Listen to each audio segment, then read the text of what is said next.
Suzanne, thank you so much for being here today. I'm super excited to be talking to you about a technology that I know you're an expert in, which is blockchain, distributed ledger technology, and how these technologies can be used to allow people to share their personal information in a secure and safe manner with organizations around the world. We're seeing a situation where financial institutions are spending hundreds of millions of dollars a year trying to deal with KML. Despite the fact they're throwing massive resources at this problem, you're still seeing a situation where on average it's taking a financial institution more than 26 days to onboard a client.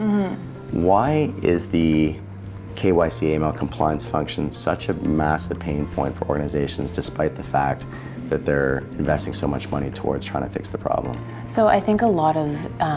the issue has been that there hasn't been the technology that's able to address the silos of data that are bifurcated from the entire holistic view of the system. So if you look at it like a human body, in a major organization or multinational enterprise, you have all these key business departments, so key organs, but none of them are actually connected to the same skeletal system. So it's very difficult for third parties, or even for some people really at the top of the organization, to get a real sense as to what's happening in your business. Versus you bring in a technology like blockchain or distributed ledger technology, and you have a way to ensure confidentiality, integrity, and availability of data, and really get a whole holistic view of how the ecosystem is functioning and working. Versus right now, you've got these silos of data and just departments that aren't talking to each other. So it creates a very cumbersome and inefficient way of doing business. At a high level, where do you see blockchain being used by organizations to share this information both from an internal perspective, but also potentially amongst the organizations themselves? We think for the success of the crypto industry and really truly the benefits that technology that blockchain can bring to society, you have to have infrastructure and frameworks that marries both open networks but also private permissioned networks.